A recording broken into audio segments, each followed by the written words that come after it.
नमस्कार, स्वागत है आप सबका चुनाव पूर्व विश्लेषण के इस खास कार्यक्रम में। मैं हूं कवीन सचान।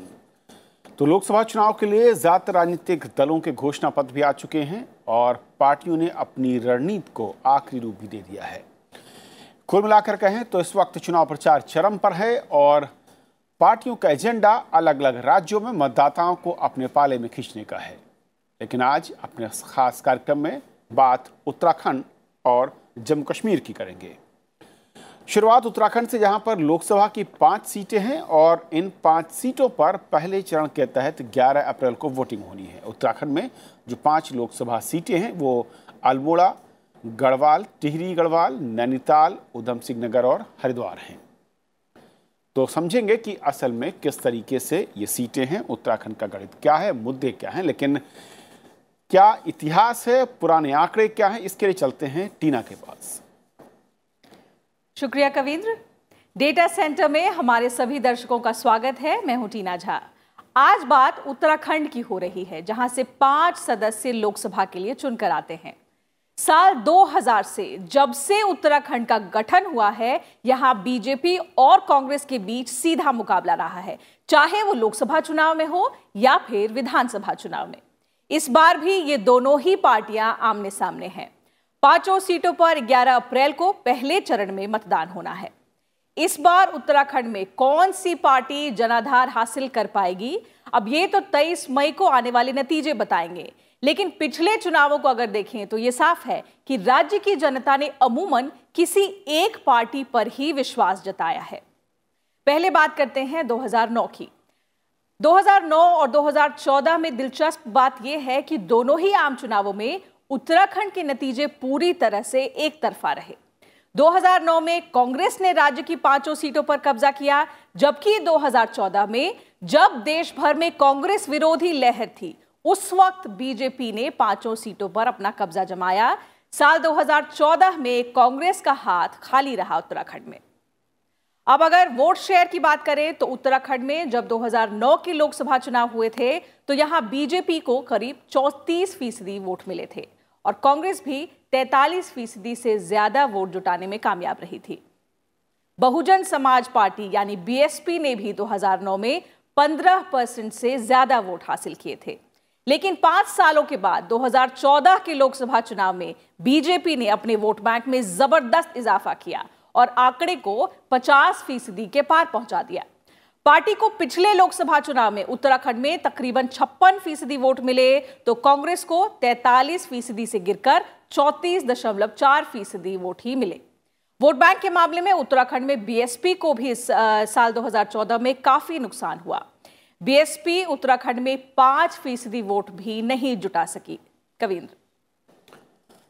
शुक्रिया टीना। तो आपने देखा कि किस तरीके से 2009 या 14 में उत्तराखंड की तस्वीर थी और साफ है कि उत्तराखंड में जब भी जनादेश मिलता है वो बहुत ही साफ, यानी कि एक तरीके से लहर के तौर पर, और दोनों ही राष्ट्रीय दलों को एक एक बार मौका मिला है, इस तरीके से आंकड़े इशारा करते हैं। हमारे साथ 3 खास मेहमान आज स्टूडियो में, जिनके जरिए समझेंगे हम इस राज्य की सियासत, मुद्दे और चुनावी गणित। रोशन गौर हमारे साथ हैं, ब्यूरो चीफ राष्ट्रीय सहारा से। आपका स्वागत है रोशन। और हमारे साथ राजेश सिंह हैं, राजनीतिक विश्लेषक हैं, आपका भी स्वागत है। और प्रोफेसर सुनील कुमार चौधरी हैं, आप राजनीति विज्ञान डीयू में हैं प्रोफेसर, आपका भी स्वागत है। शुरुआत में सुनील जी, उत्तराखंड अगर देखें, यूँ तो हर राज्य क्रूशल है, सीटें यहाँ पर 5 है, लेकिन उस नज़रिए से बहुत अहम होता है क्योंकि जब भी देता है किसी भी पार्टी को पूरा बहुमत, मतलब पूरी सीटें एक साथ देता है। क्या है ट्रेंड इसका, क्यों है ऐसा? एक तो अगर हम देखें कि उत्तराखंड एक ऐसा खास राज्य है जहाँ पर हिली एरियाज़ और मतलब इंटरनल और एक्सटर्नल के बीच में बराबर एक द्वंद्व चलता रहता है कि कौन इनसाइडर है, कौन आउटसाइडर है। दूसरी बात अगर हम देखें कि पिछले 5 वर्षों में जो हिली एरियाज़ हैं और प्लेन एरियाज़ हैं, वहाँ पर इश्यूज़ बहुत इम्पॉर्टेंट होते चले गए हैं। एक सबसे महत्वपूर्ण इशू जैसे हम बार बार डिस्कस करते रहते हैं कि पिछले 2 चुनावों में, लोकसभा चुनावों में, या कहें कि 21वीं शताब्दी के आने के बाद विकास और सुशासन हमेशा राजनीतिक दलों में और प्राथमिक रहे हैं, चाहे वो राज्यसभा के स्टेट असेंबली के चुनाव हो या फिर लोकसभा के चुनाव हो। तो अगर हम 2019 के इस चुनाव को देखें तो एक बहुत बड़ा मुद्दा जो उभर कर आया है, जो हम उत्तराखंड में विशेष तौर से देखते हैं, यह है सुरक्षा का मुद्दा। तो सुरक्षा का इशू, चाहे वो 1 रैंक 1 पेंशन का मुद्दा हो, जिसमें कि चाहे वो कांग्रेस सरकार ने 1 रैंक 1 पेंशन को इम्प्लीमेंट किया, लेकिन भाजपा सरकार ने पिछले 2 चरणों में इस राशि को 500 करोड़ से बढ़ाकर 3500 करोड़ और फिर 500 करोड़ से बढ़ाकर 5500 करोड़ और 3500 करोड़ 35,000 करोड़ की राशि 1 रैंक 1 पेंशन में इन डिफेंस पर्सनल को दिया है। तो कहीं ना कहीं जो डिफेंस के जो लोग हैं जो उत्तराखंड से बहुत आते हैं, तो 1 रैंक 1 पेंशन ने इनको बहुत लाभान्वित भी किया और कहीं ना कहीं जो उनकी आशा थी, विश्वास थी, वो सरकार पर बराबर बना रहा है। दूसरी बात, सिक्योरिटी को लेकर जो भाजपा सरकार ने, एनडीए सरकार ने जो निर्णय लिए हैं पुलवामा के बाद, इससे पहले भी जो निर्णय लिए हैं, वो निर्णय कहीं ना कहीं उनके उन इश्यूज़ को, कंसर्न्स को एड्रेस करते हैं कि ये सरकार बहुत सख्त सरकार है और सुरक्षा को लेकर ये किसी भी प्रकार का कंप्रोमाइज़ करने की नहीं करेगी। दूसरी खास बात बोलें कि जो बहुत बड़ा मुद्दा आया है उत्तराखंड के अंदर, वो डिफेंस सिक्योरिटी के अलावा आया है वहाँ के इन्वेस्टमेंट्स को लेके। विशेषकर हिली एरियाज़ में इन्वेस्टमेंट्स बहुत कम रहा है और पीछे जो भी विजिट्स हुई हैं प्रधानमंत्री श्री नरेंद्र मोदी जी की या उनके जो भी आला कमान के लोग वहाँ गए हैं, वहाँ पर एक बहुत बड़ा इंपॉर्टेंट इशू आया है कि पहाड़ का पानी और पहाड़ की जवानी व्यर्थ नहीं जाएगा। तो ये कारण है कि पिछले वर्ष में 1,00,000 लाख करोड़ रुपए का इन्वेस्टमेंट्स इन हिली एरियाज़ में हुआ है, जो अब तक अभूतपूर्व रहा है। तो कहीं ना कहीं रोजगार के जो अवसर हैं वो उत्तराखंड को मिले हैं इस बार से। तीसरी जो बहुत खास बात है वो ये है कि वहाँ पे एक बड़ा इम्पॉर्टेंट एक स्लोगन भी चला रहा है, double decker engine, which means कि जो इंजन ऑफ डेवलपमेंट है वो डबल डेकर के रूप में होना चाहिए। अर्थात जो सरकार केंद्र में है और वही सरकार अगर राज्य में भी होती है तो विकास बहुत अच्छे से हो सकता है। तो यही कारण है कि 2009 के बाद अगर हम देखें 14 और 2019 में ऐसा उत्तराखंड के मतदाताओं को लगता है कि अगर हमारी सरकार केंद्र में भी अगर भाजपा की सरकार आती है और राज्य में भाजपा की सरकार है तो विकास को लेकर वो बहुत प्रगति कर सकते हैं। रोशन जी, उत्तराखंड के बारे में जो चौधरी साहब ने कहा, एक तो बाहरी और स्थानीय का मुद्दा, दूसरा हिल वर्सेस प्लेन, और दोनों ये जो सीटें हैं पांचों, कहा यह भी जाता है कि हर सीट के अपने अलग मुद्दे हैं, हर अलग बनावट है, जातिगत समीकरण भी वो अलग दिखते हैं। ऐसे में इस बार जो फील्डिंग है पार्टियों की ओर से, दोनों ही पार्टियां वहां पर, अगर राष्ट्रीय पार्टियों की बात करें, हालांकि बीएसपी ज़रूर मैदान में उतरती रही लेकिन पिछली बार उसका कोई ख़ास प्रेजेंस नहीं दिखा था। क्या बदला है 2014 से लेकर अब तक वोटर या फिर मुद्दों के नज़रिए से?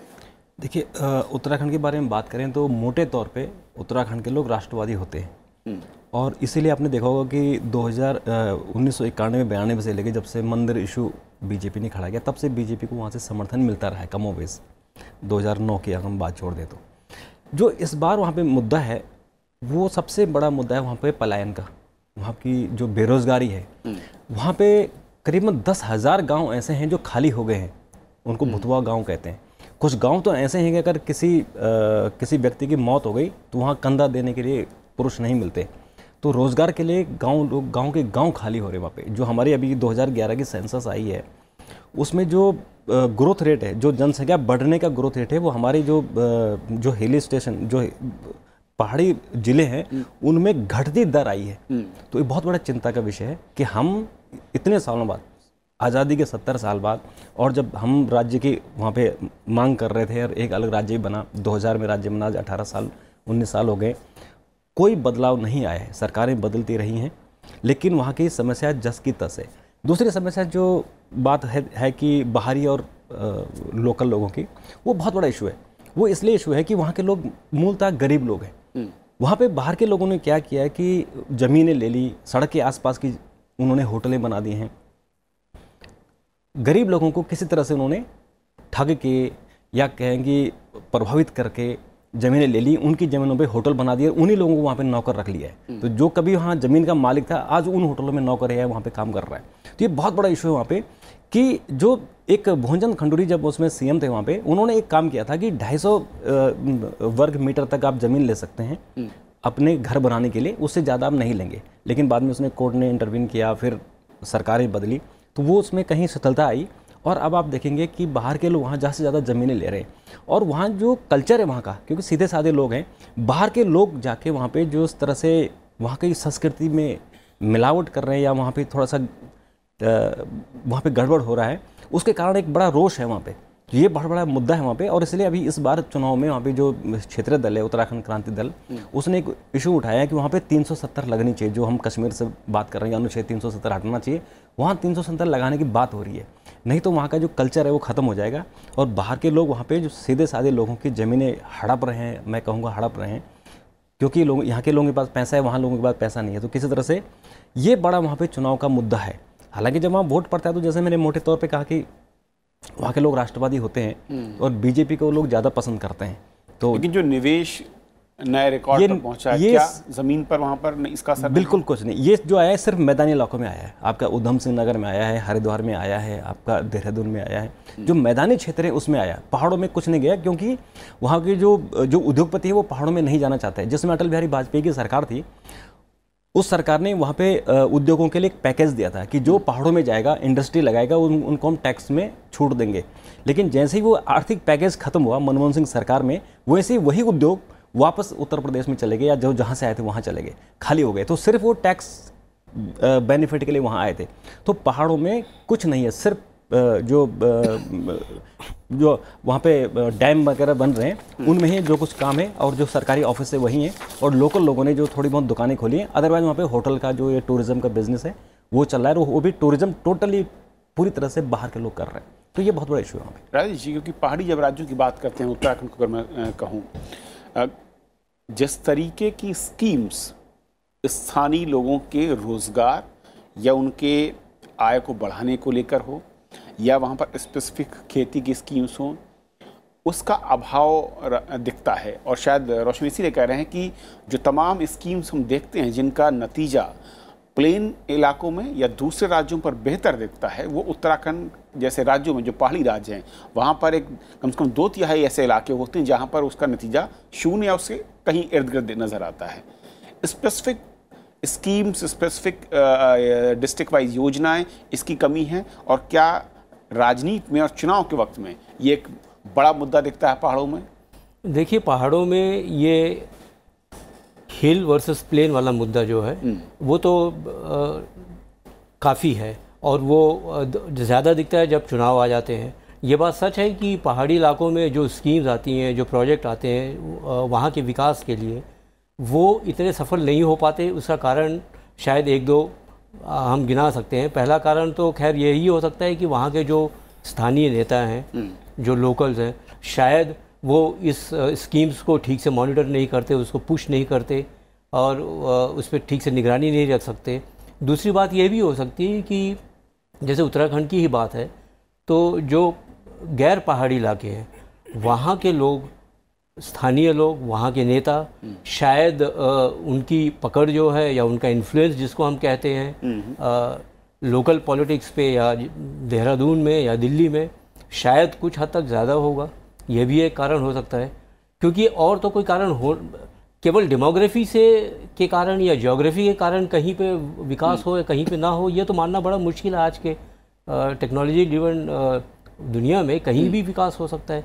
लेकिन एक बात तो सही है कि ये सब समस्याएं सालों साल से चली आ रही हैं। बावजूद इसके, जैसे कि 2009 में पूरे के पूरे सीट कांग्रेस को चले गए, 2014 में बीजेपी को चले गए, तो और आज ये स्थिति ऐसी है कि ये लग ही रहा है कि शायद बीजेपी को अधिकतर सीट या सभी सीटें मिल जाए। तो राष्ट्रवाद वाला जो मुद्दा है, मैं समझता हूँ कहीं ना कहीं कभी कभी जो स्थानीय विकास वाला मुद्दा है उसको डोमिनेट कर जाता है, और इसके कारण शायद यह भी हो सकता है कि जो स्थानीय मुद्दे हैं वो दबके रह जाते हैं। चुनाव के वक्त आते हैं, चुनाव के बाद सब उसके भूल जाते हैं। कि राष्ट्रवाद के नीचे स्थानीय मुद्दे दब सकते हैं, इसकी ऐसी आशंका है जी।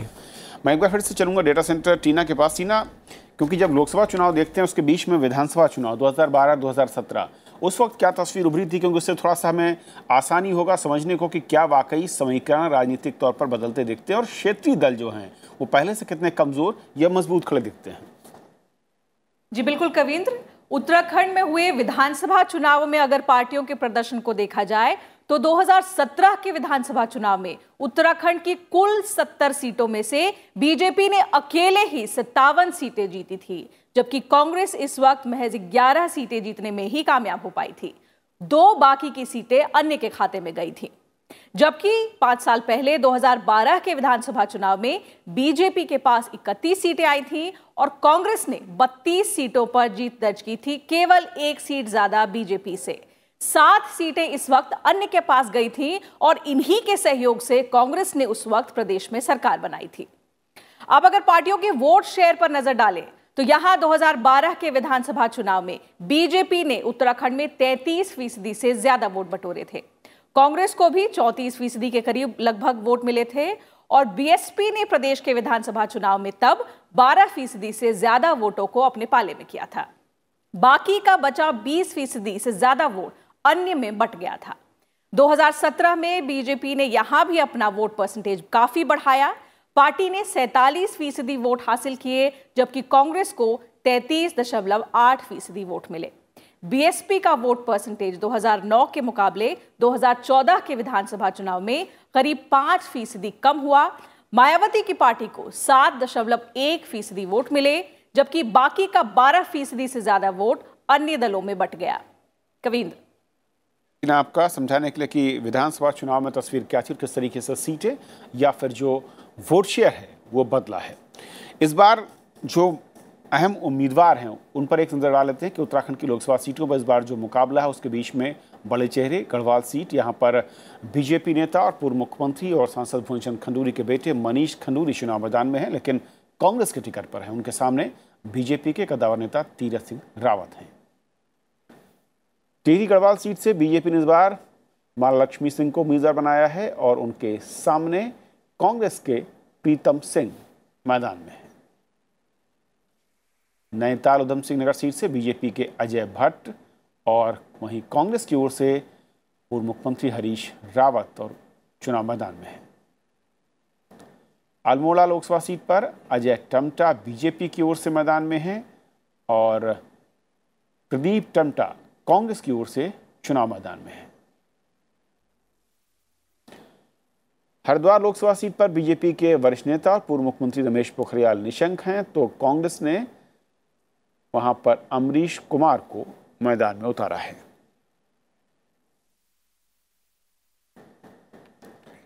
रोशन, उत्तराखंड में अगर मैं वोट शेयर और ये सब कुछ देख रहा था, क्योंकि 2014 जो तस्वीर थी वोट शेयर के हिसाब से बीजेपी के पास करीब 56% वोट मिले थे, कांग्रेस को करीब 34.4%। 2017 में आकर बीजेपी का जो वोट शेयर है वो 47% था और कांग्रेस करीब करीब उसी जगह पर थी और 33.8% के आसपास। ये बीजेपी का जो वोट कम हुआ, क्या ये क्षेत्रीय दलों के पास गया विधानसभा चुनाव में? और तो फिर सवाल ये है कि क्या लोकसभा चुनाव में क्षेत्रीय दल जो यूकेडी जैसे जो अहम दल हुआ करते थे राजगठन से लेकर उसके बाद बार बार, वो महज विधानसभा या स्थानीय निकाय तक सीमित हैं, लोकसभा उनका इम्पैक्ट नहीं। और जो बीएसपी कभी एक ताकत के तौर पर उभरती नजर आ रही थी, उसका इस वक्त क्या हाल है? देखिए, जो उत्तराखंड की जातीय समीकरण है वो मुख्य रूप से 2 जातियों पर है। एक तो अपर कास्ट वहाँ पे ब्राह्मण है और ठाकुर है। इन दोनों का वहाँ पे वर्चस्व है। जो दलित है या जिसको अनुसूचित जाति हम कहते हैं, उनका वोट प्रतिशत कम है और हरिद्वार में है या फिर अल्मोड़ा में है और बाकी भी जिलों में, लेकिन कम है।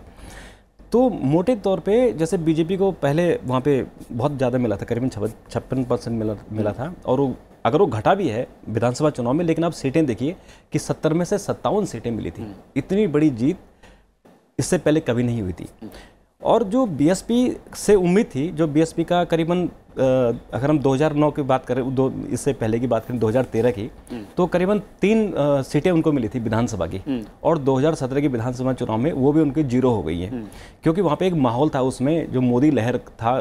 विधानसभा चुनाव में भी वहाँ पे मोदी लहर थी, तो बीएसपी का भी 0 हो गया, उनका वोट परसेंट भी करीबन 5% घटा। तो अभी भी अगर हम आज के दिन देखें तो वहाँ पे कांग्रेस और बीजेपी के बीच में ही है युद्ध। और जो क्षेत्रीय दल है वहाँ पे उत्तराखंड क्रांति दल, उसकी उपस्थिति ना के बराबर है। उन दोनों में वहाँ पे उत्तराखंड क्रांति दल में भी विभाजन हो गया है और वहाँ पे दोनों लड़ रहे हैं। उत्तराखंड क्रांति दल भी लड़ रहा है तो उत्तराखंड क्रांति दल डेमोक्रेटिक भी लड़ रहा है। तो उनको आप मान लीजिए कि 5-7 हज़ार वोट अगर उनको मिल जाए तो बहुत बड़ी बात है। तो मुकाबला इन दोनों दलों के बीच में, और जो कैंडिडेट है कैंडिडेट भी दोनों पार्टियों की तरफ से मजबूत है। जैसे आपने अल्मोड़ा की बात की, तो जो प्रदीप टमटा हैं वो इसमें राज्यसभा मेंबर हैं और वो बड़े क्रांतिकारी टाइप नेता रहे हैं, और जो अजय भट्ट उनके सामने इसमें केंद्र में मंत्री हैं, तो वो 80 सीट है, तो दोनों में मुकाबला बहुत कड़ा होने वाला है। और जो नैनीताल वाली सीट है उसमें पूर्व मुख्यमंत्री हरीश रावत चुनाव मैदान में है और अजय भट्ट। अब इन दोनों को देखिए कि दोनों ही नेताओं ने विधानसभा चुनाव में हार इन दोनों को मिली थी, तो अभी दोनों के वहाँ पे मुकाबला होगा। और जो भगत सिंह कोश्यारी जिनके पास सीट थी वो पूरी तरह से अजय भट्ट के साथ हैं, बीजेपी का चुनाव प्रचार कर रहे हो। लेकिन हरीश रावत की स्थिति अभी थोड़ी सी वहाँ पे मजबूत लग रही है, इसलिए लग रही है कि पूर्व मुख्यमंत्री एक बड़े लीडर हैं। पौड़ी में आपने जैसे देखा कि मनीष खंडूरी का अपने पिताजी जो उनके बीजेपी में हैं वो कांग्रेस से टिकट ले रहे हैं। ये मुझे लगता है कि वहाँ पे मैसेज अच्छा नहीं गया है, क्योंकि खंडूरी जी को बीजेपी ने सब कुछ दिया, उनको मुख्यमंत्री बनाया 2 बार, फिर उनको सांसद रहे, फिर केंद्र में मंत्री रहे। तो एक इशू पे कि उनको स्टैंडिंग कमेटी से क्यों हटाया, इस बात पे नाराज़ी होकर उन्होंने कांग्रेस से टिकट मांगा। हालांकि खंडूरी जी ने उस पर स्पष्टीकरण दिया था कि वो बालिग हैं, वो अपना निर्णय खुद लेते हैं, मैंने उनसे नहीं कहा कि वो कांग्रेस में जाओगे, ये उनकी इच्छा है। तो वहाँ पे लोगों में लोकल थोड़ा सा वहाँ पे गुस्सा है लोगों में कि खंडूरी जी के बेटे को कांग्रेस में नहीं जाना चाहिए था। तो वहाँ पे तीरथ बड़े मजबूत कैंडिडेट हैं और वो संगठन के आदमी आरएसएस से आए हैं, उनके भी हालत वहाँ पे ठीक ठाक है। हरिद्वार में नॉर्मली बीजेपी कांग्रेस में ही रहती है, लेकिन वहाँ पे बीएसपी का, क्योंकि यहाँ पे मुख्यमंत्री ये मायावती भी चुनाव लड़ी है 2 बार, वो हारी है, लेकिन उनका वोट परसेंट वहाँ पे ठीक ठाक रहा है, कभी 7%, 8%, 12-13% तक रहा है। तो कुल मिला के दोनों पार्टी में ही वहाँ पे मुकाबला होगा, और उन मुकाबलों में भी एक सीट को अगर हम छोड़ दें तो नैनीताल वाली सीट छोड़ दें तो ऐसा लगता है कि बीजेपी का वहाँ पे पलड़ा भारी लगता है। सुनील जी, क्योंकि छोटे राज्यों की जब बात होती है क्षेत्रीय दल खासे अहम देखते हैं, लेकिन उत्तराखंड में 2000 के बाद जब राज्य बना, शुरुआती कुछ वर्षों में ज़रूर क्षेत्रीय दल वहाँ पर लगे दिखे भी, लेकिन धीरे धीरे अब सब कुछ दोनों ही बड़ी पार्टियों के हवाले है। ये ट्रेंड क्या इशारा करता है वोटर के, अगर हम साइकी को समझें, उनकी मनोभावनाओं को समझें, क्या स्थानीय मुद्दों के साथ अटैचमेंट कम है? और जैसा कि कह रहे थे राजेश जी कि राष्ट्रवाद के नीचे स्थानीय मुद्दे दब जाते हैं। इस बार उत्तराखंड में जिस तरीके का हाल रोशन गौर बता रहे हैं, बेरोजगारी को लेकर हो या फिर निवेश को लेकर हो या पानी की समस्या हो, अलग अलग मुद्दे हैं, क्या वो इस तरह की आशंका दिखती है? नहीं, देखिए, एक तो चूँकि उत्तराखंड के निर्माण में राष्ट्रीय दलों का बहुत महत्वपूर्ण योगदान रहा है, जो कांग्रेस है, भाजपा है, तो जिस राज्य का निर्माण ही राष्ट्रीय दलों के द्वारा किया गया हो, तो कहीं ना कहीं राष्ट्रीय दलों के प्रति उनकी प्रतिबद्धता आम मतदाताओं की जनता की बनी लड़ाई, आंदोलन और दबाव बनाने का काम क्षेत्रीय दल करते रहे। नहीं, लेकिन उत्तराखंड का जो दबाव, जो राज्य का निर्माण है, उसमें क्षेत्रीय दलों की इतनी भूमिका नहीं रही जितने की राष्ट्रीय दलों की पहल रही है। तो उत्तराखंड का जो निर्माण है, अन्य राज्यों को देख, झारखंड को, छत्तीसगढ़ को अगर हटा दें तो उत्तराखंड एक ऐसा राज्य है जिसकी मुहिम जो है राज्य निर्माण की, वो केंद्रीय दलों के द्वारा है, चाहे वो भाजपा है या कांग्रेस है। दूसरी बात हम कहेंगे कि जो राष्ट्रवाद का नैरेटिव है, ये 2019 में विशेषकर उरी और पुलवामा के बाद ज़्यादा सशक्त हुआ है। इसका एक बहुत बड़ा कारण ये भी है कि उत्तराखंड एक ऐसा राज्य है जहाँ पे अधिकांश जो आर्मी अफसर से, आर्मी पर्सनल हैं, वो वहाँ से आते हैं, तो उनका सुरक्षा को लेके और सुरक्षा संबंधी सुविधाओं को लेके एक लगाव रहता है। तो जो सरकार उन इश्यूज़ को, उन मुद्दों को बहुत अच्छे से एड्रेस करती है, उनका झुकाव या रुझान उनकी तरफ चला जाता है। तीसरी बात हम कहें कि उत्तराखंड में अभी भी कुछ ऐसे बहुत महत्वपूर्ण इश्यूज़ हैं जो बहुत इंपॉर्टेंट हो सकते हैं, विशेषकर जो हिली एरियाज़ हैं, वहाँ पर स्कूल्स काफ़ी डिस्टेंस में हैं, हॉस्पिटल्स नहीं हैं। तो उत्तराखंड का जो मतदाता है, हिली एरिया का जो मतदाता है, वो इस बात पर बहुत उसका वोट इस पर बहुत निर्भर करता है कि कौन सी सरकार है, कौन सा दल उनके उन इश्यूज़ को साझा करता है या उनके उन सहायता प्रदान करता है। तो विशेषकर अगर हम देखें तो भाजपा ने जिस प्रकार से आयुष्मान भारत के द्वारा समूचे भारत में, इंक्लूडिंग उत्तराखंड में, जिस प्रकार से हेल्थ इंश्योरेंस की पॉलिसी को इम्प्लीमेंट करने का प्रयास किया है, अभी वो कितना वहाँ पर कारगर हुई है कहना मुश्किल होगा, लेकिन एक मैसेज चला गया है कि हेल्थ के इशू को लेकर ये सरकार बहुत सजग है। दूसरी, इवन एजुकेशन को लेकर जैसे जैसे सरकारों ने मुहिम शुरू की है, तो मुझे लगता है कि इन इश्यूज़ को भी बहुत महत्वपूर्ण भूमिका मिलती रहेगी। लेकिन हाँ, ये ज़रूर है, हम ये तो नहीं कह सकते कि राष्ट्रवाद ने बाकी मुद्दों को समाप्त कर दिया है। हाँ, ये कह सकते हैं कुछ गौण जरूर हो गए हैं, लेकिन उनकी भूमिका वैसी अग्रणी रहेगी, विशेषकर उन संसदीय क्षेत्रों में, चाहे वो गढ़वाल है या हरिद्वार है या फिर अल्मोड़ा है। तो मुझे लगता है कि वो भी अभी इश्यूज हैं और कहीं ना कहीं मतदाता उनसे बहुत प्रभावित होकर अपना मत देगा। राज जी, एक और चीज़ दिखती है कि उत्तराखंड में जो बड़े चेहरे हैं, मैं कहूँ कमोबेश कोशिश दोनों दलों की ये रही कि उन पर दांव लगाया जाए। हालांकि सिर्फ एक जो खनूरी साहब के बेटे हैं उनको कांग्रेस ने उतारा है, उसके पीछे अलग अलग कारण भी हैं। उत्तराखंड जैसे राज्य में जहां पर यूथ लगातार माइग्रेशन के चलते कम हुआ, दूसरे राज्यों की तरफ बढ़ा, ओल्ड पॉपुलेशन काफ़ी ज़्यादा है, ऐसे में क्या एक नए मैं कहूँ कि समीकरणों के तहत यूथ को अगर लाने की कोशिश दल करते तो उसका एक मैसेज पॉजिटिव जा सकता था, और वोटर के जहन में भी और राज्य के लिहाज से भी, या फिर विनेबिलिटी ही फैक्टर है जिसके चलते जो जिताऊ दिख रहा है वही मैदान में है? तो जो आप कह रहे हैं वो एक आइडियल सिचुएशन है, जो कि केवल उत्तराखंड में ही नहीं और राज्यों में भी होनी चाहिए। लेकिन उत्तराखंड की बात क्यों हो रही है, इसलिए मैं कह रहा हूँ कि उत्तराखंड में अक्सर, या किसी और राज्य में भी अक्सर कैंडिडेट्स या उम्मीदवार बदले जाते हैं, नई नस्ल के नए ब्लड, यंग ब्लड को लाया जाता है जब एंटी इनकम्बेंसी का मामला फंसा हो। तो तब तो आदमी वैसे भी जो हाई कमान है वो बदलते हैं कैंडिडेट्स अपने, उस वक्त एक मौका मिलता है कि कोई नया चेहरा, कोई यूथफुल चेहरा को लाया जाए। उत्तराखंड में अभी ऐसा लग नहीं रहा है कि कोई बड़ा एंटी इनकम्बेंसी फैक्टर है, और जब एंटी इनकम्बेंसी फैक्टर नहीं है तो कोई भी पार्टी ये नहीं चाहेगा कि विनेबिलिटी को छोड़ के एक ऐसा एक्सपेरिमेंट किया जाए केवल यूथफुल चेहरों को लाने के लिए। हम जो वेटरन्स हैं, जो पुराने हैं, जो जीते हुए या जीतने की जिनसे हम आशा लगाए बैठे हैं, उनको बदला जाए। तो ये जो एक्सपेरिमेंट है वो तभी होगा जब पार्टियों में ये डर होगा कि जो सीनियर्स हैं उनके हारने के चांसेस ज़्यादा हैं, नहीं तो वो बदलाव नहीं करेंगे। रोशन साहब, ब्रेक पर जाना है, लेकिन उससे पहले, क्योंकि कई सारे घोषणा पत्रों में देखा कि अलग अलग स्कीम्स आई हैं, न्याय से लेकर और रोजगार को लेकर अलग अलग बातें अलग अलग दल कर रहे हैं। इस तरह की घोषणाओं का उत्तराखंड के वोटर पे खासकर, क्योंकि मैं इसलिए बार बार कह रहा हूँ कि जब माइग्रेशन बहुत ज़्यादा है, रोज़गार के साधन नहीं है, आपके उद्योग धंधे वहाँ पर उस तरीके से नहीं है आधे से ज़्यादा उत्तराखंड पर, ये कितना इम्पैक्ट डालती हैं वोटर के जहन में? या वोटर सोचता भी कि वाकई ये पार्टियाँ कुछ ऐसा करने जा रही हैं हमारे इलाके में, या करने की गुंजाइश दिखती है? देखिए, मोटे तौर पे तो ऐसा होता है कि जब आप घोषणा पत्र जारी करते हैं या आपके बड़े लीडर आते हैं, जब वो भाषणबाजी करते हैं तो कुछ मुद्दे उठाते हैं, लेकिन उनको वो जरूर कंपेयर करते हैं कि इस पार्टी ने हमारे लिए ये कहा, इस पार्टी ने ये कहा, लेकिन हमें मिलेगा क्या?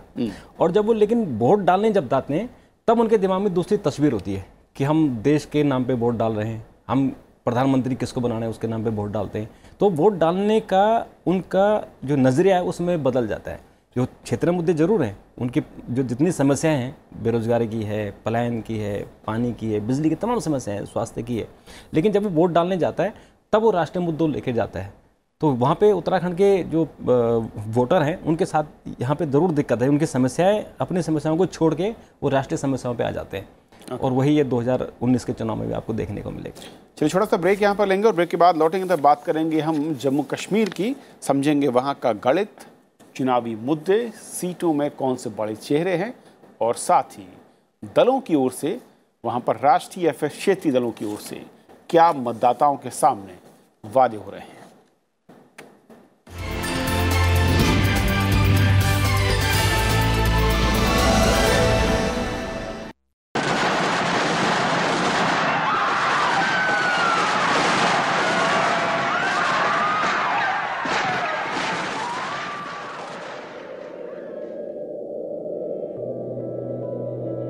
Grandfather told that he escaped by hiding himself under the stage. Dr. Saifuddin Kichlu and Dr. Satyapal, they were to preside that meeting, but they were arrested on the 10th of April actually. We cannot understand Jallianwala Bagh in isolation. It has to be seen in the context of the political developments in India at that time, and also what was happening in Punjab.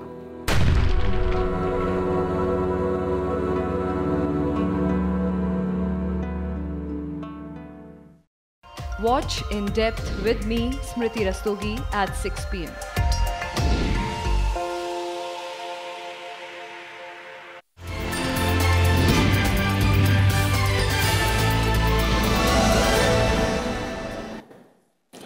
Break के बाद आपका फिर से स्वागत है और बात करते हैं जम्मू और कश्मीर की, जहां पर लोकसभा की 6 सीटें हैं। 5 चरणों में इन सीटों पर चुनाव होंगे। इनमें एक सीट ऐसी है जिस पर 3 चरणों में मतदान होगा और ये सीट है अनंतनाग की। जम्मू और कश्मीर पर चर्चा शुरू करने से पहले एक बार फिर से चलते हैं डेटा सेंटर और समझते हैं टीना से वहां पर चुनावी समीकरण, सीट और वोट शेयर क्या कहता है। जी कविंद्र, देखिए, हर बार की तरह जम्मू कश्मीर की एक अहम भूमिका है देश के आम चुनाव में। इस बार भी कई ऐसे मुद्दे हैं जो कश्मीर से जुड़े हुए हैं और आम चुनाव से पहले कहा जाए तो पॉलिटिकल डिस्कोर्स को डोमिनेट भी कर रहे हैं। कश्मीर की जनता इन मुद्दों के बारे में क्या सोचती है ये तो अब 23 मई को ही साफ होगा, लेकिन पिछले चुनावों में वहां की जनता का वोटिंग पैटर्न क्या रहा है ये आपको दिखाते हैं। 2009 के आम चुनावों में जम्मू कश्मीर में बीजेपी को एक भी सीट नहीं मिली थी, जबकि कांग्रेस ने यहां 6 में से 2 सीटों पर कब्जा जमाया था। 3 सीटें कांग्रेस की सहयोगी पार्टी नेशनल कॉन्फ्रेंस को मिली थी तब, और 1 सीट अन्य के खाते में गई थी। लेकिन पिछले लोकसभा चुनाव यानी 2014 में जम्मू कश्मीर की 6 लोकसभा सीटों में से 3 सीटें बीजेपी ने जीती और 3 सीटें महबूबा मुफ्ती की पार्टी पीडीपी को मिली। कांग्रेस और नेशनल कॉन्फ्रेंस दोनों को ही 2014 के चुनाव में एक भी सीट नहीं मिली। अब अगर वोट शेयर पर नजर डालें तो जम्मू कश्मीर में बीजेपी ने 2009 के लोकसभा चुनाव में 18.61% वोट हासिल किए थे। कांग्रेस को तब 24.67% वोट मिले थे। पीडीपी ने 2009 में जम्मू कश्मीर में करीब 21 और नेशनल कॉन्फ्रेंस ने 19% वोट जुटाए थे। बाकी का 17% से ज्यादा वोट उस वक्त अन्य में बट गया था। 5 साल बाद 2014 के लोकसभा चुनाव में बीजेपी ने अपनी सीटों में बढ़त के साथ साथ अपने वोट बैंक में भी जबरदस्त उछाल दर्ज की। पार्टी को पिछले लोकसभा चुनाव में जम्मू कश्मीर में 32% से ज्यादा वोट मिले, तो कांग्रेस को करीब 23% वोट मिले। 2014 के लोकसभा चुनाव में पीडीपी ने 21 और नेशनल कॉन्फ्रेंस ने 11% वोट हासिल किए थे। बाकी का 12% से ज्यादा वोट अन्य को चला गया था पिछले लोकसभा चुनाव में। कविंद्र, शुक्रिया टीना। जिस तरीके से सुनील जी, जम्मू कश्मीर की सीटें हैं 6 सीटें और फिलहाल जो आंकड़ा है वो 3-3 के पास पीडीपी और बीजेपी जो कि इन्होंने की मिलकर सरकारी बनाई कुछ दिनों के लिए। इस बार वहां पर जिस तरीके की घोषणा है उसको लेकर बीजेपी की ओर से की गई हैं, धारा 370 की बात हो, 35 की बात हो रही हो, किस तरीके से ये इम्पैक्ट डालेंगी वहाँ की राजनीति, वहाँ के वोटर में, या फिर इसकी बजाय ध्रुवीकरण वहाँ पर ज़्यादा होने के चांसेस हैं? देखिए, अभी 6 सीटों में से जो सीटें जम्मू से आती हैं 2 सीटें और 3 सीटें वैली से आती हैं और 1 लेह लद्दाख से सीटें आती हैं, तो मुझे लगता है कि इसमें बहुत ज़्यादा फ़र्क नहीं पड़ेगा, क्योंकि जो वैली की सीटें हैं वो एक तरफा होती हैं, अर्थात वो वहाँ बीजेपी का बहुत ज़्यादा सी नज़र नहीं आता है। पिछले चुनाव से अगर हम देखें तो जो बहुत सुरक्षित सीटें हैं वो जम्मू की सीटें हैं, लेह लद्दाख की सीटें हैं। इस बार जो लग रहा है कि इम्पॉर्टेंट ये होगा कि बीजेपी कितने अच्छे मार्जिन से उन सीटों को जीतती है। अगर हम पहले चरण के चुनाव को देखें तो उसमें जम्मू में और एक और सीट जो वैली के अंदर हो रही है जहाँ पर चुनाव होने वाले हैं। तो अगर हम लोग जम्मू को देखें प्रारंभिक तौर पर, तो जम्मू में चूँकि शुरू से बीजेपी का बहुत स्ट्रांग होल्ड रहा है और दिसंबर के अगर हम अर्बन बॉडीज़ या लोकल बॉडीज़ के चुनाव को देखें, वहाँ 80 से 90% तक जो समर्थन है वो बीजेपी को मिला है, बीजेपी कैंडिडेट्स को मिला है। और जम्मू की जो सीट है जहाँ पे चुनाव होने वाला है, इस जम्मू की सीट में ये मान के चलते लगभग 20 ऐसे असेंबली कॉन्स्टिट्यूंसीज हैं जो जम्मू क्षेत्र में आते हैं, संसदीय क्षेत्र में आते हैं। तो इसमें लगभग 12-13 ऐसे असेंबली कॉन्स्टिट्यूंसीज हैं जहाँ पर भाजपा का बहुत स्ट्रांग होल्ड रहा है। तो इसलिए जो जम्मू की जो सीट है वो बहुत सुरक्षित है, क्योंकि एक तो ये जो LOC बॉर्डर एरियाज से आता है, चाहे राजौरी है या पुंछ है या फिर गांधीनगर है या कवि नगर है, तो ये वो क्षेत्र हैं जहाँ पर बीजेपी का स्ट्रांग होल्ड बहुत रहा है। और विशेषकर जो राष्ट्रवाद की जो भावना है, जो नैरेटिव है, विशेषकर से उरी पुलवामा के बाद जो नेशनल सिक्योरिटी को राष्ट्रवाद की जो नैरेटिव बहुत उभर कर आया है, उससे ऐसा लगता है कि भाजपा को इसमें समर्थन बढ़ेगा, कम नहीं होगा। लेकिन एक देखने की बात यह है कि भाजपा के विरोध में कांग्रेस, एनसीपी, पीडीपी ने इनडायरेक्टली सपोर्ट किया है कांग्रेस को, और नेशनल कॉन्फ्रेंस भी कांग्रेस के साथ गठबंधन करके बीजेपी का विरोध कर रही हैं। और बाकी जो क्षेत्रीय दल हैं, चाहे पैंथर्स पीपल्स पार्टी है, तो ये सभी दल जो है बीजेपी के खिलाफ लड़ रहे हैं। पर जिस प्रकार से एक स्ट्रांग होल्ड है, जिस प्रकार से सिक्योरिटी को लेकर, डेवलपमेंट को लेकर, गवर्नेंस को लेकर बीजेपी ने पिछले 5 वर्षों में जो वहाँ काम किया, उनके जो सिटिंग जो एमपी इस वक्त जहाँ चुनाव लड़ रहे हैं, तो मुझे ऐसा लगता है कि जम्मू रीजन में बीजेपी के लिए मुश्किल नहीं होगी। लेकिन अगर उसी तरीके से अगर हम वैली की सीटों को देखें, तो वैली की सीटों में एक चीज़ ये देखने को नज़र आ रही है कि जो कांग्रेस है, एनसीपी है, पीडीपी है, ये अलग अलग वोट अलग अलग कॉन्टेस्ट कर रहे हैं। तो बीजेपी एक कॉन्टेस्टेंट है, वहाँ नेशनल कॉन्फ्रेंस भी है, पीडीपी भी है, लेकिन इस बार वहाँ 2 और बहुत इंपॉर्टेंट पॉलिटिकल पार्टीज आ रहे हैं। एक इंजीनियर रशीद की पार्टी है, जिसको आवामी इतिहाद पार्टी कह रहे हैं, जो चुनाव अभी लड़ रही है, और दूसरी एक सज्जाद लॉन की पार्टी है, जो नेशनल पीपल्स पार्टी है, पीपल्स कॉन्फ्रेंस पार्टी है, ये भी चुनाव वहाँ लड़ रही है। तो ऐसा देखने के लिए लग रहा है कि ये जो फर्स्ट चरण में जो चुनाव होगा बारापुला में, जहाँ तक मैं समझ रहा हूँ, बारापुला में जो चुनाव होगा, इसमें ये 3 कॉर्नर कॉन्टेस्ट होगा, जिसमें नेशनल कॉन्फ्रेंस एक तरफ है, इंजीनियर रशीद दूसरी तरफ है, आवामी इतिहाद पार्टी, और तीसरी ये जो सज्जाद लॉन साहब की पार्टी है, नेशनल पीपल्स कॉन्फ्रेंस पार्टी। यानी आप कह रहे हैं कि रीजन वाइज अलग अलग कॉम्बिनेशन और अलग अलग पार्टियों के गढ़ के तौर पर दिख रहा है, जो 2014 में था, और तकरीबन तस्वीर उसी के आसपास दिख रही है। राजेश जी, लेकिन जिस तरीके का माहौल रहा है, क्योंकि वहाँ पर बीजेपी पीडीपी ने सरकार भी बनाई, हाल के कुछ पिछले 4-5 हफ्तों में जिस तरीके की बयानबाजी वहाँ पर क्षेत्रीय दलों की ओर से की गई है, धारा 370 को लेकर, 35A को लेकर, ये मुद्दे किस तरीके से इम्पैक्ट डाल सकते हैं या डालने की उम्मीद दिखती है कश्मीर रीजन में ख़ास तौर पर? पहले हाँ, मैं यहाँ पे 2 बातें कहना चाहता हूँ। मान लीजिए बीजेपी ने धारा 370 या धारा 35A के बारे में बोला ही ना होता अपने संकल्प पत्र में, तो क्या बदलाव आ जाता उनके इलेक्टोरल प्रोस्पेक्ट पे? कश्मीर में कुछ नहीं होता, वही हाल होता जो अभी होने वाला है। तो उससे तो कोई फ़र्क नहीं पड़ता कश्मीर के अंदर, कम से कम बीजेपी को कहने। तो फिर भी बीजेपी ने ये बात कही है, तो जाहिर सी बात है वो एक नेशनल ऑडियंस देख रही थी, ना कि कश्मीर ऑडियंस। कश्मीर ऑडियंस को फ़र्क ही नहीं पड़ता, आप ना भी बोलो, ना भी बोलते और कह देते कि धारा 370 को हम नहीं हटाएंगे, हम कुछ नहीं करेंगे, तो भी आपको कश्मीर में सीट मिलने नहीं वाली थी। ये तो बात साफ है, तो उसका तो कोई मतलब ही नहीं है। दूसरी बात मैं ये कहना चाहता हूँ कि धारा 370 या 35A को हटाने का जो उन्होंने घोषणा किया है, एक तो ये उनके आइडियोलॉजिकल नैरेटिव से मैच करता है राष्ट्रीय नेशनल लेवल पे। दूसरा, उनको ये उम्मीद थी कि कम से कम हमारी विनिंग मार्जिन्स जम्मू में बढ़ जाएगी, क्योंकि देखिए जम्मू में काफ़ी उनकी क्रेडिबिलिटी को असर पड़ा था जब उन्होंने पीडीपी के साथ अलायंस किया, और वो क्रेडिबिलिटी घटती ही गई जैसे जैसे अलायंस चलता गया, और भी घटी जब अलायंस में प्रॉब्लम्स हुई और फिर भी ये अलग ना हुए। तो जब अलग हुए तो काफ़ी हद तक इनकी इमेज को, इनकी क्रेडिबिलिटी को धक्का पहुंच चुका था। अब उसको रिवर्स करना, और चुनाव भी सामने आ गया है, तो ये एक तरीका था। तो इसीलिए ये बातें हुई हैं, और धारा 370 और 35A का एक तो राष्ट्रीय वाला इमेज था, और दूसरा जम्मू में अपनी क्रेडिबिलिटी को फिर से स्थापित करने वाला, ये 2 मकसद थे इनके। रोशन, जम्मू कश्मीर की राजनीति में क्योंकि सरकार के साथ बीजेपी रही, पीडीपी भी रही, इन दोनों दलों के लिए एनसी के सामने, या फिर जो एनसी का मैं कहूँ कि स्ट्रॉन्ग होल्ड माना जाता है, किस तरीके की चुनौती रहेगी? क्योंकि सरकार में रहने के बाद और वापस जब सरकार से बाहर आए तो उसी पुराने रास्ते पर है।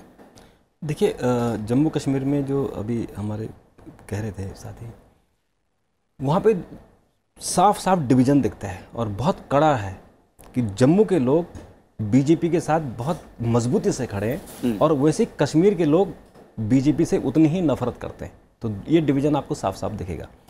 जो वहाँ पे लोकल चुनाव हुए थे, स्थानीय चुनाव में बीजेपी और कांग्रेस ही वहाँ चुनाव लड़ी थी। जो स्थानीय जो वहाँ पे क्षेत्रीय दल है, उन्होंने चुनाव का बहिष्कार किया था, तो इसलिए वहाँ पे बीजेपी की सीटें जगह जगह बढ़ी थी। पर अभी जो चुनाव होगा उसमें आप देखिए कि जो 370 और 35A की बात हुई है, उसको लेके जो स्टैंड दोनों ने लिया है, एनसी ने लिया है और पीडीपी ने लिया है, तो मुझे लगता है कि एनसी और पीडीपी में थोड़ा सा अंतर है कि पीडीपी को जो अलगाववादी हैं वो पीडीपी को ज़्यादा पसंद करते हैं, और जो एनसी हैं उसको अलगाववादी भी पसंद करते हैं लेकिन बाकी लोग भी पसंद करते हैं। तो मुझे लगता है कि जैसे अभी उपचुनाव हुआ था और उसमें फारूक साहब चुनाव जीत के आए थे, वो पीडीपी की सीट थी जहाँ से वो चुनाव जीत के आए, तो मुझे यहाँ पे ऐसा लगता है कि एनसी को यहाँ पे कांग्रेस को शायद कुछ ना मिले।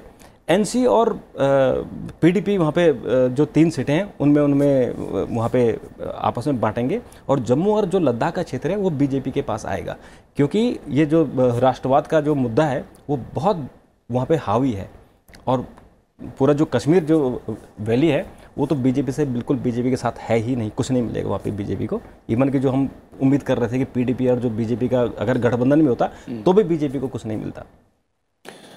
चलिए, तो फिलहाल एक बार फिर चलते हैं टीना के पास और समझते हैं कि किस तरीके से वहाँ पर विधानसभा के चुनाव जो दूसरे आंकड़े हैं वो क्या इशारा करते हैं। टीना जी कविंद्र, जम्मू कश्मीर में हुए विधानसभा चुनावों में अगर पार्टियों के प्रदर्शन को आपको दिखाएं तो जम्मू कश्मीर में 2014 में विधानसभा चुनाव भी हुए थे, और तब बीजेपी को प्रदेश की कुल 87 सीटों में से 25 सीटें मिली थी, तो कांग्रेस के खाते में महज 12 सीटें आई थी। तब पीडीपी ने 28 सीटें और नेशनल कॉन्फ्रेंस ने 15 सीटें जीती थी।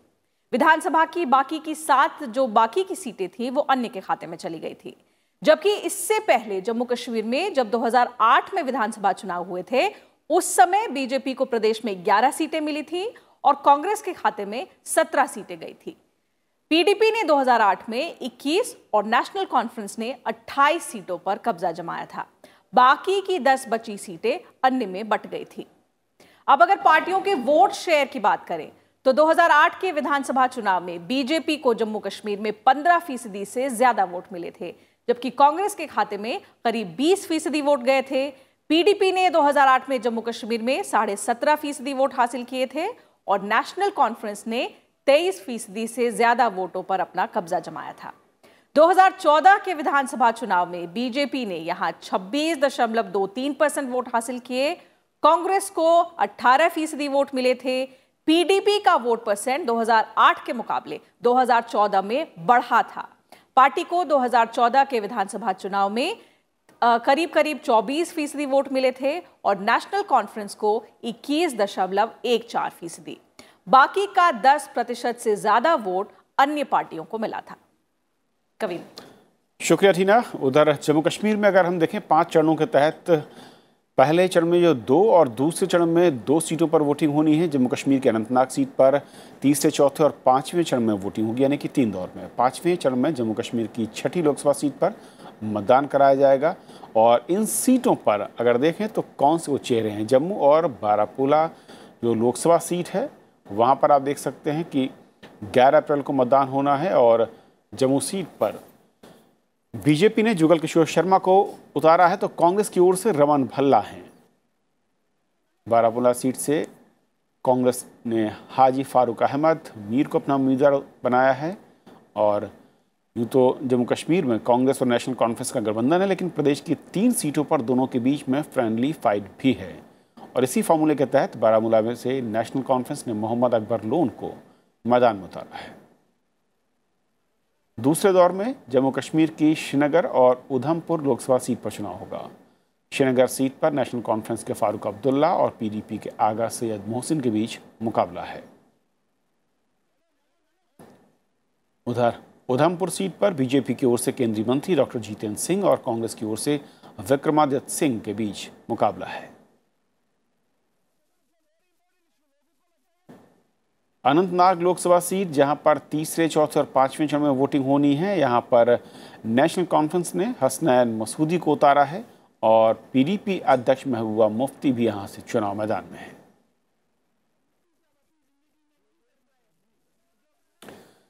राज जी, जिस तरीके से कश्मीर या जम्मू की अगर ओवरऑल सियासत की बात करें 6 सीटों पर, क्षेत्रीय दल आमतौर पर रहा है कि वो कश्मीर वैली पे फोकस करते रहे हैं और फिर कांग्रेस के साथ मिलकर केंद्र की सरकार में सहयोग या फिर उसके साथ खड़े होते नजर आए हैं। इस बार कश्मीर वैली और राष्ट्रीय पार्टियां यानी कि गठबंधन या लड़ाई में कहां पर समीकरण है?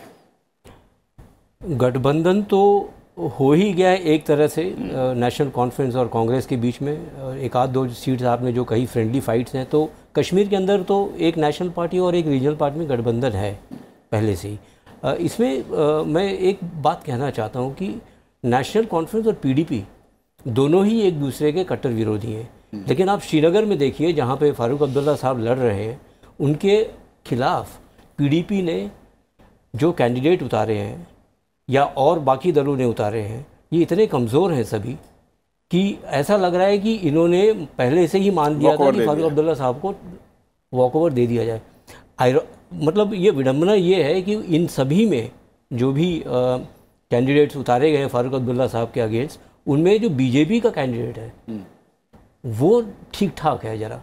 अब वो जीतेगा नहीं, वो या अब जो भी है वो तो 23 को पता चल जाएगा, लेकिन वही एक ठीक ठाक कैंडिडेट है। बाकी तो सब, एक कैंडिडेट तो ऐसा था जो कि कुछ बोल रहा था, लोग हंसते थे, उसके ऊपर एक जोकर टाइप माना जाता था। एक कैंडिडेट शिया कम्युनिटी से आते हैं, जहाँ पे अब शिया का कोई मतलब वहाँ पे श्रीनगर में कोई बहुत बड़ा बेस है नहीं, तो इस ढंग के लोग खड़े किए। तो ये बात हो गई श्रीनगर की। आप जम्मू का देख लीजिए, जम्मू सभी लोग मिलजुल के कांग्रेस के कैंडिडेट को सपोर्ट कर रहे हैं, जैसे कि सेकुलर वोट्स डिवाइड ना हो। बारामूला में वही सब लोग एक दूसरे के अगेंस्ट लड़ रहे हैं। 9 लोग हैं, और रोचक बात यह है कि 9 लोगों में, जितने भी 9 लोग जो बारामूला लड़ रहे हैं इलेक्शन, कोई भी ना तो कभी लोकसभा में गया हो, ना कोई राज्यसभा में अभी तक गया है। इंजीनियर राशिद भी उसी में है, लड़ रहे हैं। तो मुझे समझ में नहीं आ रहा है कि पीडीपी और नेशनल कॉन्फ्रेंस वाकई एक दूसरे के अगेंस्ट डट के लड़ रहे हैं कि नहीं लड़ रहे। कम से कम की कॉन्स्टिट्यूंसीज जो है वहाँ तो नहीं नज़र आ रहा है। श्रीनगर में नहीं नज़र आ रहा है, एक आध दो जगहों में नहीं नज़र आ रहा है। तो ये क्या एक सेटअप है कि इलेक्शन के बाद, क्योंकि इन दोनों में से किसी न किसी को तो अलायंस करना ही पड़ेगा कांग्रेस के साथ, अगर उन्हें सरकार बनानी है और स्प्लिट वर्डिक्ट टाइप कोई सीन आ जाती है तो। सुनील जी, मैं आता हूँ एक बड़े मुद्दे पर, क्योंकि जम्मू कश्मीर में जब भी बात होती है आरोप लगते हैं कि केंद्र फोकस नहीं करता, ध्यान नहीं देता और डेवलपमेंट नहीं हुआ है। डेवलपमेंट क्या कश्मीर में इस बार मुद्दा है वोटर के लिहाज से, या जो पार्टियां वहां पर अपना उम्मीदवार खड़ा कर रही हैं, घोषणा पत्र हैं जो स्थानीय वहां पर लोकल पार्टियों के, वहां पर दिखता है ये मुद्दा, या फिर एक्सट्रीम ध्रुवीकरण ही चुनाव की सब कुछ है, उसी के इर्द गिर्द सब कुछ है? नहीं, हम कहते हैं एक मिक्स रिफ्लेक्शन नज़र आता है जम्मू कश्मीर की 6 कॉन्स्टिट्यूंसीज को देखें। जम्मू में शुरू से मुद्दा अलग रहा है, वहाँ पे कहीं ना कहीं विकास एक प्राथमिकता रही है, नेशनलिज्म भी, सिक्योरिटी भी, वो भी, गवर्नेंस भी इश्यूज रहे हैं। लेकिन जो कश्मीर की जो 3 इंपॉर्टेंट कॉन्स्टिट्यूंसीज हैं, ये बहुत महत्वपूर्ण कॉन्स्टिट्यूंसीज हैं, और धीरे धीरे ऐसा कहीं लगने लगा है कि जो अनुच्छेद 35A या फिर अनुच्छेद 370, ये कहीं ना कहीं उनके लिए बहुत परेशानी का कारण ना बने, तो अपने स्ट्रॉन्ग होल्ड्स को, चाहे पीडीपी है या नेशनल कॉन्फ्रेंस है, वो उसको गंवाना भी नहीं चाहते, अपने स्ट्रॉन्ग होल्ड को बनाए रखना चाहते हैं। और एक प्रकार की टैसिट अंडरस्टैंडिंग भी है कि एटलीस्ट ये तीनों सीटों पे अगर ये लोग बहुत स्ट्रॉन्ग कैंडिडेट्स खड़ा करते हैं तो इसका फायदा किसी अन्य दल को ना हो जाए, विशेष चाहे कांग्रेस हो या फिर भाजपा हो। तो एक अंडरस्टैंडिंग रही है। और दूसरी बात हम देखते हैं कि कश्मीर में कोई भी राजनीतिक दल हो, वो एक सॉफ्ट सेपरेटिज्म की पॉलिसी को किसी न किसी रूप में नर्चर करता रहा है। क्योंकि वहाँ पे जो इश्यूज़ हैं वो डेवलपमेंट के इश्यूज़ कभी प्राथमिकता में आते नहीं हैं, और ये इश्यूज़ कहीं ना कहीं वोट बैंक को बहुत प्रभावित करते हैं। तीसरी बात, हमें एक ऐसा दिख रहा है इस बार के 2019 के चुनाव के अंदर कि जितने भी राजनीतिक दल चुनाव में भाग ले रहे हैं, इनमें ये कहीं ना कहीं मैसेज भी जा रहा है कि भाजपा अगर फिर दोबारा से इन 6 में से कुछ ज़्यादा सीटों पर विजयी होकर आ जाती है और केंद्र में फिर उस सत्ता में वो आ जाती है, तो 370, अनुच्छेद 35A और राष्ट्रवाद का जो नैरेटिव शुरू हुआ है उस पर कहीं कोई बहुत महत्वपूर्ण फैसले ना आ जाएं, तो जो इनका जो सेपरेटिज्म और सॉफ्ट सेपरेटिज्म का जिनका जो पॉलिसी है उस पर एक बहुत बड़ा मतलब अटैक ना हो पाए। तो ये डर कहीं ना कहीं इन पार्टीज़ में भी देखने को लग रहा है। तो इसलिए चाहते हैं कि एटलीस्ट उन सीटों पर, वैली की जो सीटें हैं, उन सीटों पर ये आपस में अंडरस्टैंडिंग करके उन सीटों में भाजपा को या कांग्रेस को ना जीतने पाएँ, और पीडीपी और नेशनल कॉन्फ्रेंस एटलीस्ट एक उम्मीदवार भी वहाँ से जीत कर आ जाते हैं, तो कहीं ना कहीं उसका विरोध कर पाएंगे अगर इन इश्यूज़ पर कभी भी संसद के अंदर मुद्दा डिस्कशन के लिए आता है। रोशनी जी, विकास के बजाय अलगाववाद के सुर ये ज़्यादा भाते हैं जम्मू कश्मीर के चुनाव में वहाँ के राजनेताओं को? बिल्कुल। देखिए, जो कश्मीर की स्थिति है वहाँ पे अनुच्छेद 370 के कारण बाहर के लोग वहाँ पे उद्योग धंधे नहीं लगा सकते हैं। और जो वहाँ की स्टेट सरकार है उसने भी कभी ऐसे प्रयास नहीं किए कि वहाँ पे कोई उद्योग धंधा लग सके। इसलिए आपने देखा होगा कि जो कश्मीर का पूरा इकोनॉमी है वो वहाँ पे काश्तकारी पे है, उनकी जो कढ़ाई है, उनके जो पश्मीना शॉल वगैरह होती है उसी पे ही सारा, तो उस पर कितना आप अपनी इकोनॉमी को निकाल पाओगे। तो कुल मिला के केंद्र सरकार से जितनी वहाँ मदद जाती है उसी पे पूरी इकोनॉमी वहाँ पे चल रही है। जहाँ तक जो 6 सीटें हैं उनमें से 3 सीटें ऐसे हैं जिसमें एनसी और पीडीपी के बीच में लड़ाई है। उन 3 सीटों में भी एक शायद फारूक अब्दुल्ला साहब निकाल लेंगे और एक महबूबा निकाल लेंगे, एक बारामूला वाली सीट, दोनों में से पे उस पर लड़ाई होगी। बाकी 3 सीटें तो ऐसा लगता है कि बीजेपी की ही तरफ जाएगी। तो वहाँ पे विकास का मुद्दा कम है, वहाँ पे जो 370 का मुद्दा है, वहाँ पे 35A का मुद्दा है, वहाँ पे जो अलगाववाद का मुद्दा है, वहाँ पे आतंकवाद का मुद्दा है। आतंकवाद को लेके पूरा देश का ध्यान वहीं है। जम्मू कश्मीर, जम्मू के लोग, उधमपुर के लोग, और आपके लेह के लोग, उनका सबका ध्यान यही है कि जो कश्मीर में जो वैली में हो रहा है उसकी तरफ सबका ध्यान है। तो विकास की तरफ किसी का ध्यान ही नहीं जा पा रहा है। और जो कि अलगाववादी नेता हैं, अभी तो वहाँ एक और बड़ा मुद्दा बना हुआ है कि जो केंद्र सरकार ने भी जितने बड़े बड़े नेता थे उन सबकी सिक्योरिटी वापस ले ली है। उनको जो वहाँ के संगठन है उनको बैन कर दिया गया है। वहाँ पे पीडीपी ने भी उसको मुद्दा बनाया कि अगर आप उनको बैन कर दोगे तो फिर उनकी जो लोगों का एक विश्वास होगा, लोगों जो मिलना चाह रहे हैं, लोग एक पॉलिटिकल पार्टी बनाना चाहते हैं, उन पर शायद लोगों का और जो हिंदुस्तान के प्रति, मतलब हमारे देश के प्रति एक नफरत की भावना और पैदा होगी। वो भी एक इशू है वहाँ पे। तो विकास वहाँ पे इशू नहीं है, वहाँ पे अलगाववाद, आतंकवाद, यही बड़े मुद्दे हैं।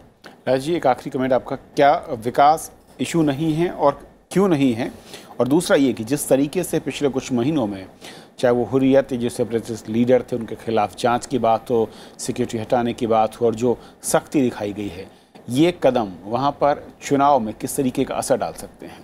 विकास मुद्दा तो हमेशा रहना ही चाहिए, लेकिन यहाँ पे फ़िलहाल तो विकास मुद्दा है नहीं। आप देख लीजिए, चाहे महबूबा मुफ्ती हो, चाहे फारूक अब्दुल्ला हो, चाहे कांग्रेस के आला नेता हो वहाँ के, या कोई और, चाहे बीजेपी के नेता ही हो, बात क्या हो रही है? बात धारा 370 की हो रही है, बात 35A की हो रही है, बात आतंकवाद की हो रही है, बात जो वहाँ के सेपरेटिस्ट हैं, जो हुर्रियत के लीडर हैं, उनको जो अरेस्ट किया है या उनके संगठन को बैन किया है, या उनको एक जेल से दूसरे जेल में ट्रांसफ़र करने की बात हो रही है। इन्हीं सब मुद्दों पे बात हो रही है।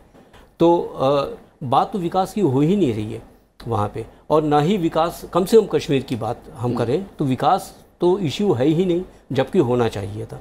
अब जहाँ तक हुर्रियत की बात है और उसका क्या असर होगा, उसका असर देखिए, आप हुर्रियत इतने वर्षों से, मान लीजिए पिछले इन्हीं 5 वर्षों से या उसके पहले के 10 वर्षों से हुर्रियत पे कोई ख़ास बहुत लगाम तो लगी नहीं थी, लेकिन उससे चुनाव पे क्या असर, डायरेक्टली असर पड़ता है, वो मुझे नहीं लगता है कोई बहुत बड़ा असर पड़ता है। कि वोट, क्योंकि वहाँ पर ये पेंट करने की कोशिश की जा रही है कई पार्टियों की ओर से कि यहाँ के लोगों को दबाने की कोशिश हो रही है, लोकतांत्रिक अधिकार जो है उसको दबाने की कोशिश हो रही है। मैं तो यही कहूँगा कि आप हुर्रियत के खिलाफ कोई एक्शन ना भी लेते तो भी ये बातें अपने आप ही उभर के आती। जहाँ तक बीजेपी सरकार की बात है केंद्र में, तो ये तो वैसे भी होना ही था। अब जब कि ये एक्शन लिया जा रहा है, वो आवाज़ें थोड़ी बढ़ चढ़ के और उठ रही हैं, लेकिन कुछ दूसरी तरह की आवाज़ भी है जो कि जम्मू में है या और जगहों पे जो इसका समर्थन कर रही है। तो मैं समझता हूँ कश्मीर में कम से कम बहुत बड़ा असर नहीं पड़ेगा, चाहे आप हुर्रियत के खिलाफ कुछ करें या ना करें। ओके, बहुत शुक्रिया आप तीनों बहनों का हमारे साथ इस चर्चा में शामिल होने के लिए, और हमारे आज के खास कार्यक्रम में फिलहाल इतना ही। नमस्कार।